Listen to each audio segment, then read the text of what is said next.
Friends. So today's embryology lecture is about second week of development, also known as the week of twos. Now, up till now, we have covered the implantation, the process of implantation. The objectives of this lecture are that students should be able to learn the completion of implantation and continuation of embryonic development and formation of embryonic cavity. And it is the cavity in which the embryo and the fetus completes its development, and in which it lies immersed in the fluid known as amniotic fluid, and the development of bilamellar germ disc, from where the three germ layers arise, which give rise to all tissues of the embryo, and the umbilical vesicle, that is the secondary yolk sac, which is used for the purpose of nutrition initially, and development of trophoblastic lacunar system and formation of primary chorionic villi, which will later contribute to the formation of fetal part of the placenta, and development of the chorionic sac. This is the sac in which initially all these embryo and the amniotic cavity and the umbilical vesicle, it is suspended. Hatching out from the zona pellucida, this blastocyst, the trophoblast of the blastocyst, this is the trophoblastic layer and this is the embryoblast, And trophoblast, it starts invading the endometrial epithelium. Now, as it invades the endometrial epithelium, the trophoblastic layer divides into two layers. You can appreciate here. This layer has got single cell. This is the single cell layer, and the boundaries you can define. But this layer is multi-nuclear layer, and the boundaries of the cells cannot be defined. So this layer of the trophoblast is known as cytotrophoblast, cytotrophoblast, and this layer is known as syncytiotrophoblast. Syncytiotrophoblast. Syncytiotrophoblast. Okay. Now, at the 8th day of development, the blastocyst is partially embedded in the endometrial stroma. You can see here the blastocyst is partially embedded. In the area over the embryoblast, you can see the trophoblast is differentiated into two layers, that is the cytotrophoblast and the syncytiotrophoblast. Mitotic figures are found in the cytotrophoblast but not in the syncytiotrophoblast. The cells in the cytotrophoblast divide and migrate into the syncytiotrophoblast, where they fuse and lose their individual cell membrane. You can see here the individual cell membrane is lost. Cells of the inner cell mass, here this was the inner cell mass, inner cell mass. You can see the cells of inner cell mass, they divide and they form into, they also differentiate into two layers. The outer layer is known as hypoblast and the inner layer is known as the epiblast layer. Together, the layer forms a flat disc. Here you can see that this layer is forming a flat disc. At the same time, a small cavity appears within the epiblast. Here you can see a cavity is appearing. This cavity enlarges to become the amniotic cavity. Now this cavity, it enlarges to become the amniotic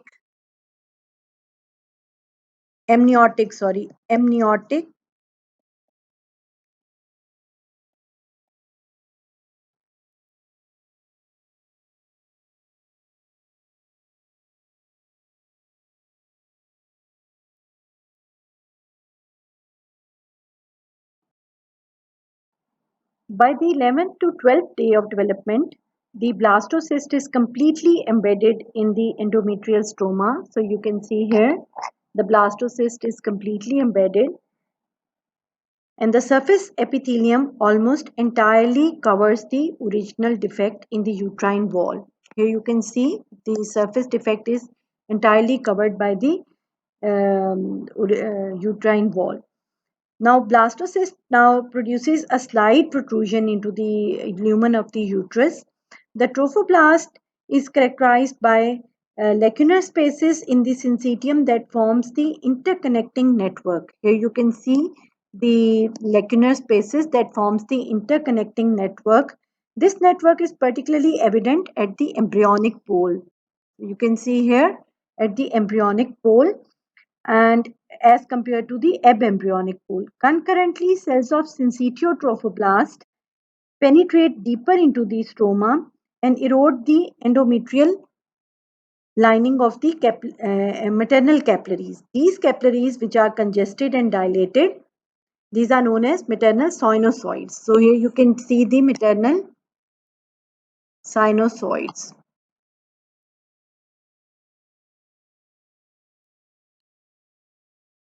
The syncytial lacunae becomes continuous with the sinusoid and maternal blood. It enters these lacunae. Here you can see the maternal blood is entering from the lacunae. This is the maternal sinusoid and this is the lacunar system. So maternal blood is entering the lacunar system.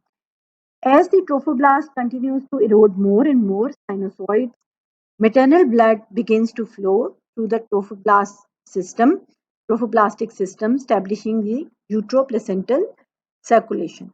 Now, in the meantime, a new population of cells appear between the inner surface of the cytotrophoblast and the outer surface of the exocoelomic cavity. Here you can see the exocoelomic cavity and the inner surface of the cytotrophoblast.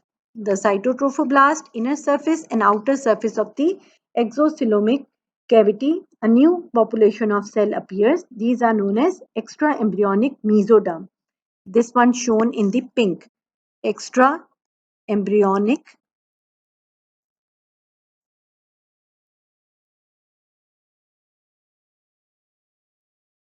mesoderm. This space surrounds this extraembryonic mesoderm. It eventually fills up all the space between the trophoblast externally and the amnion and the exocoelomic membrane internally. You can see here it is filling all the space, and then soon large cavities develop in the extraembryonic mesoderm. So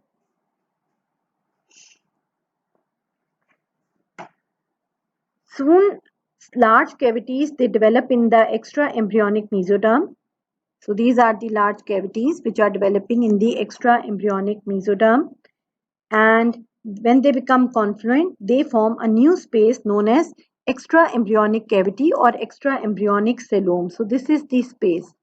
This is the space appearing all around the trophoblast and here around the amnioblast. This space is known as extraembryonic cellome or chorionic cavity. This space surrounds the primitive yolk sac and the amniotic cavity, except where the germ disc is connected to the trophoblast by the connecting stalk. So in the next picture, I will show the connecting stalk. The extraembryonic mesoderm lining the cytotrophoblast and amnion is called the extraembryonic somatic mesoderm. So this is the extraembryonic somatopleuric mesoderm, which is lining the cytotrophoblast and the amnioblast. This is the extraembryonic mesoderm. While the mesoderm, which is lining the covering the yolk sac, this is the yolk sac, and this lining mesoderm is known as extraembryonic splanchnopluric mesoderm. Extraembryonic splanchnopluric mesoderm. Now, growth of bilamellar germ disc is relatively slow compared with that of the trophoblast. Consequently, the disc remains very small. Cells of the endometrium, meanwhile, become polyhedral, loaded with glycogen and lipids. Intracellular spaces are filled with extravasate, and the tissue is edematous all around this embedding blastocyst. Now, these changes, they are known as Decidua reaction. At first are confined to the area immediately surrounding the implantation site, but soon occurs throughout the endometrium. So this is the Decidua reaction,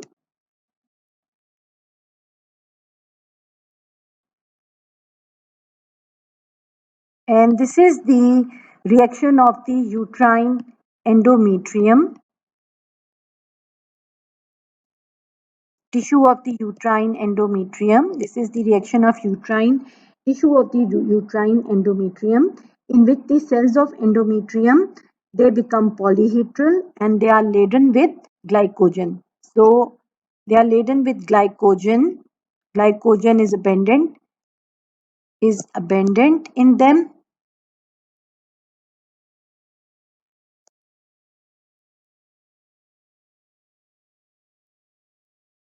and lipids. Also the lipids, glycogen plus lipids. They are laden with glycogen and lipids, and the intercellular spaces are filled with extravasate and tissue is edematous. So this is the de Silva reaction, and this occurs in the area immediately surrounding the implantation initially, but soon occurs throughout the endometrium.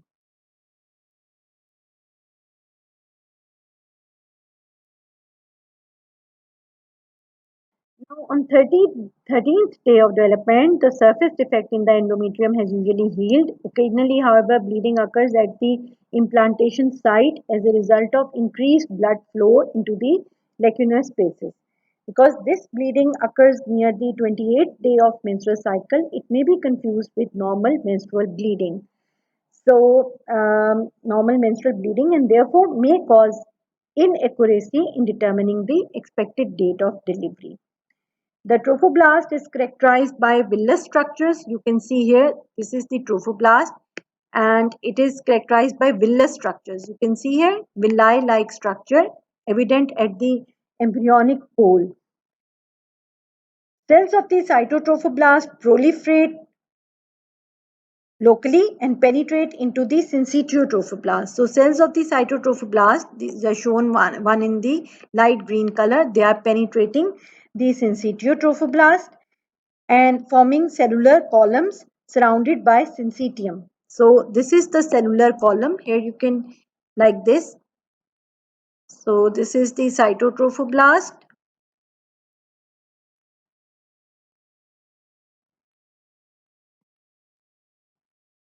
I change the color of the pointer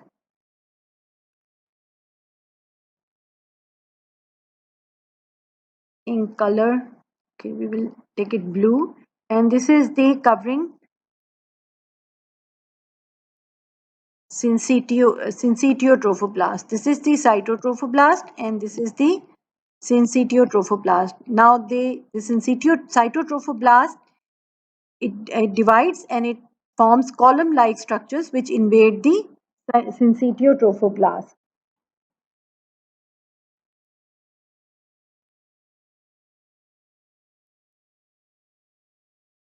Cellular columns with syncytial coverings, they are known as primary villi. So this is the structure of primary villi. Here you can see this is the primary villi.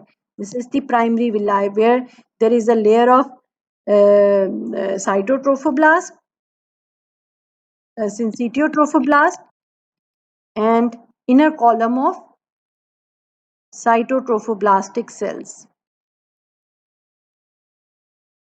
So this is the primary villi. Primary villi. In the meantime, the hypoblast produces additional cells that migrate along the inside of the exocoelomic membrane. These cells proliferate and gradually forms a new cavity within the exocoelomic cavity. This new cavity is known as secondary yolk sac or the secondary yolk sac or the definitive yolk sac. So again a cavity is formed and this is known as secondary yolk sac. The primary yolk sac or the exocoelomic cavity, it remains as cyst. This yolk sac is much smaller than the original exocoelomic cavity. The secondary yolk sac is much smaller than the original yolk sac, than the original exocoelomic cavity or the primitive yolk sac. During its formation, large portions of exocoelomic cavity are pinched out. These portions are represented by exocoelomic cysts, which are often found in the extra embryonic coelom or chorionic cavity. So this is the extra embryonic coelom or the chorionic cavity. Meanwhile, the extra embryonic coelom expands and form a large cavity. This is known as chorionic cavity. The extra embryonic mesoderm lining the inside of the cytotrophoblast is now known as chorionic plate. So this is known as chorionic plate. This is the connecting stalk, the tissue of mesoderm which is connecting the chorionic plate and this developing embryo.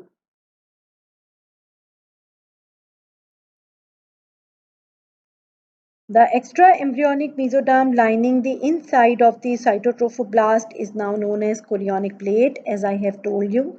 The only place where the extra embryonic mesoderm traverses the chorionic plate is in the connecting stalk. Here you can see. And with the developing and invading syncytial trophoblast produces a hormone known as human chorionic gonadotrophin, which enters the maternal blood and function to maintain the corpus luteum in the ovary during the first trimester of the pregnancy. From the maternal blood, the HCG passes into the maternal urine. Now, detection of this HCG in the maternal urine is the basis of various pregnancy tests by which the pregnancy can be detected as early as the 13th or 14th day of conception. The summary of implantation: the zona pellucida degenerates day 5. Blastocyst adheres to the endometrial epithelium day 6. Trophoblast differentiates into two layers, syncytiotrophoblast and cytotrophoblast day 7. The syncytiotrophoblast erodes endometrial tissue and the blastocyst starts to embed in the endometrium day 8. Blood-filled lacunar spaces appear in the syncytiotrophoblast day 9. The blastocyst sinks beneath the endometrial epithelium and the defect is filled by a closing plug day 10. Lacunar networks formed by the fusion of adjacent lacunae day 10 and 11. Syncytiotrophoblast erodes endometrial blood vessels, allowing maternal blood to seep in and out of the lacunar networks, thus establishing a uteroplacental circulation day 11 and 12. The defect in the endometrium is repaired day 12 and 13. Primary chorionic villi develop at day 13 and 14. In the second week of development, the important events occurring are the implantation of blastocyst is completed during the second week. Morphological changes in the embryoblast produce a bilamellar embryonic disc composed of epiblast and hypoblast, that is the germ layer. And this embryonic disc, it gives rise to the germ layers that form all the tissues and organs of the embryo. So from this bilamellar germ disc forms the trilamellar germ disc, and from this trilamellar germ disc arises the all the tissues and organs of the embryo. Extra embryonic structures form during the second week, which are the amniotic cavity, amnion, umbilical vesicle, that is the yolk sac, that is the secondary or definitive yolk sac, and connecting stalk, and the chorionic sac or chorionic cavity. So this is the summarization of the second week of development.